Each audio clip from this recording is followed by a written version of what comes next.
In this issue, we have torture, love, and some weird nerd soul.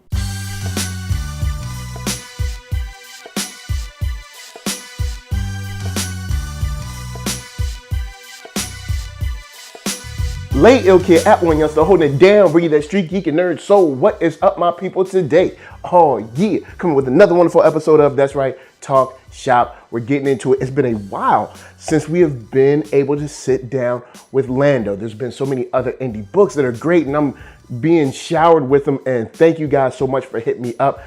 Got to get to them, but I enjoy getting into the indie stuff. But you know, a brother love his Star Wars. Now, before getting to stuff, I got a couple shout outs. Enrique Carry On, what's up, what's up? Glad to hear you doing well, doing big things. I'm gonna be checking out your book later. Also, big shout out to my viewers in Canada and Jamaica.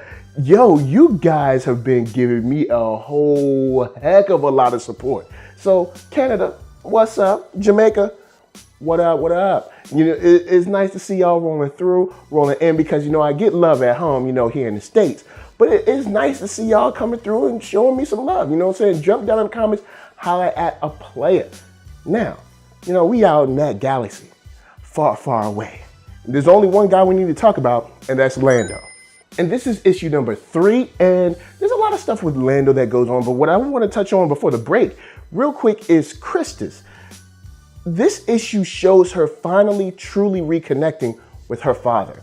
And Christus is the woman that we've seen kind of like weasel her way to try to get her people some help from the smuggler, of course, Lando, to come back and bring some weapons, to be able to help her out, to be able to, you know, uplift her people, uproot them from the poverty and slavery that they are in.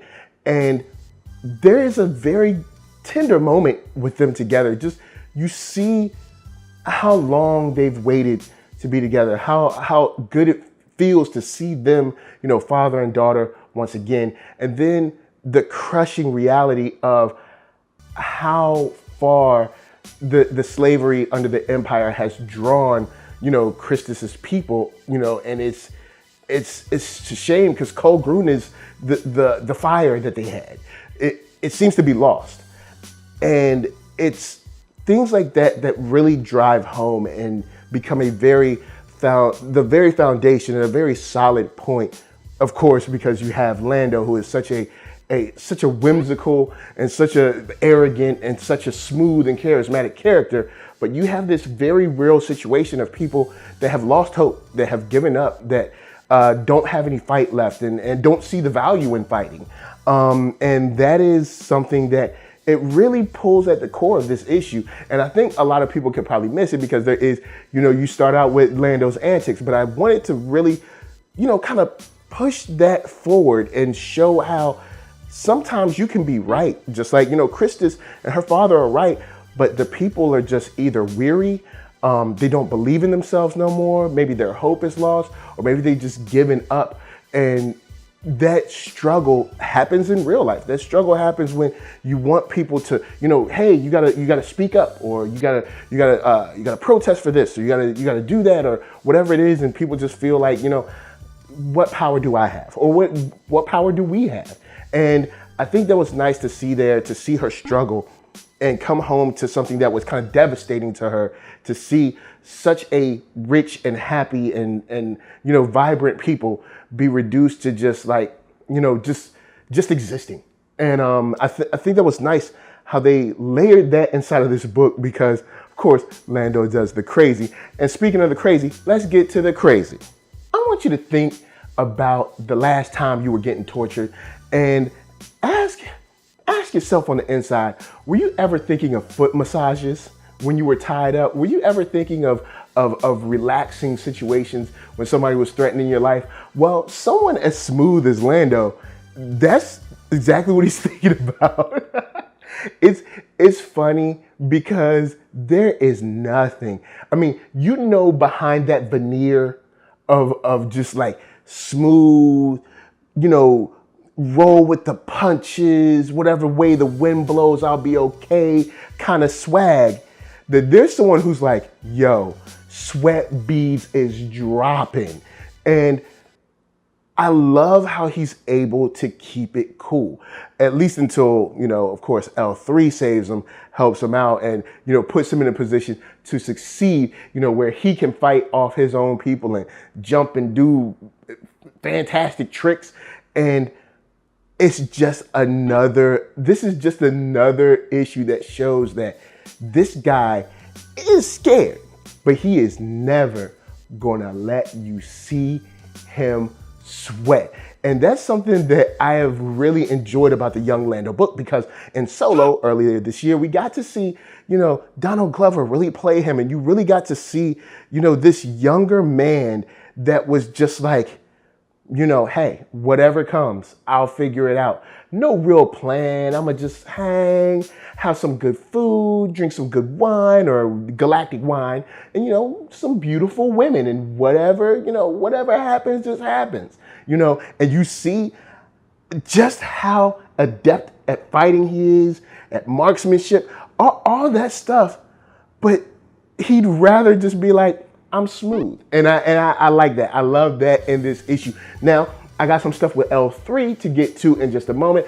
Also, some indigenous creatures that are weird and crinkly and creepy. But of course, first, KURO Brand's gonna help us pay them bills.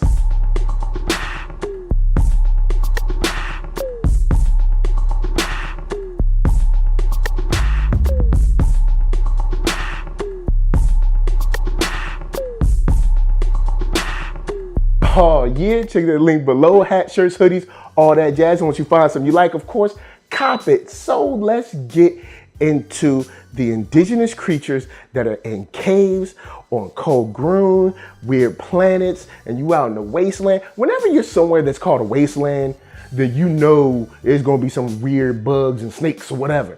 And in this, once again, a good thing that Star Wars does well is give you creatures. And when I was on Jedi Council, we talked about creatures that we want to see again, or creatures that we don't want to see anymore. And what I love about this is that Star Wars reminds you that it's sci-fi. And there's some stuff about sci-fi that should be weird. Like the Rancor, it's weird. Like the Hutts, they're weird. There's something about sci-fi that should just be weird. And maybe sometimes weird for weird's sake, but just to let you know that there are things out there. And this is no different, and showing how he is able to maneuver even upon coming on these new creatures. He keeps us cool, and he's smooth, and even, being able to go through them once again shows you just how creepy, crawly, weird, crazy, and vindictive these creatures probably are. Now, before I bounce, I do want to get into the wonderful, the being known as L3.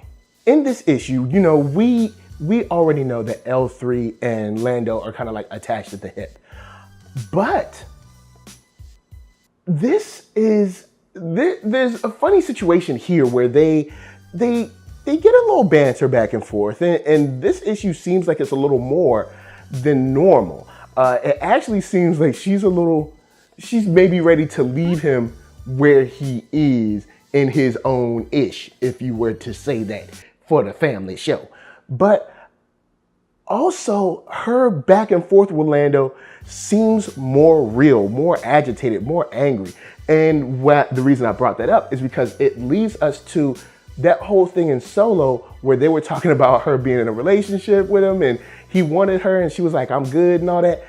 Because you do get this situation where sometimes you wonder, is this a lover's spat? Is this a lover's quarrel? It comes off sometimes like there's more there. And usually, of course, people have said that are in relationships, like the only person that can make you this mad is someone that you love. And with all this fighting, all this back and forth, there is way more there than just a captain and his crew or his shipmate or whatever. These are two people that I honestly think, or this is a person and an android or a robot that are in love. You can see it kind of shining through. Now, it might not be, of course, like a relationship love, but they definitely have a love for each other. They truly care about each other. I don't think they'll ever show it, but I like how they use this fighting, how they use this back and forth, especially in this issue. It seemed like it really stuck out more than the first two, that they truly care for one another. But guys, there's tons of stuff in here. Of course, like the dumb troopers, the dumb people that tortured Lando. There's a reference to Crimson Dawn. Tons of stuff that we can holla about. So, of course, holla at me. I'm gonna holla at you. Down in them comments, let's talk about Lando, issue number 3. I'm gonna have 4 coming up real soon. I know I gotta get caught up. There's a whole bunch of stuff going on in Vader that I wanna talk to y'all about. And there's some other cool stuff that I got coming up, so don't forget, you know what I'm saying? Keep it locked. Holla at your boy. And I'm gonna tell you guys to hit up ThatNERDSoul.com. That's right. Check me out right there. All my videos from the oldest, newest, latest, greatest, and all that. Then hit up shop.thatnerdsoul.com and pick yourself up a t-shirt player. Don't forget to get one for them playettes. Then come back here, like, comment, subscribe, and share that Nerd Soul. That's right. There's no better way that I can show people that you like what you are watching. So, LA, what up? VA, what up? RVA, you got my heart. And please be good to yourselves. Please be good to each other. And remember, if you are ever down in the jungle deep, or maybe in the cave deep, watch your back, because spiders are nothing to be played with. Peace.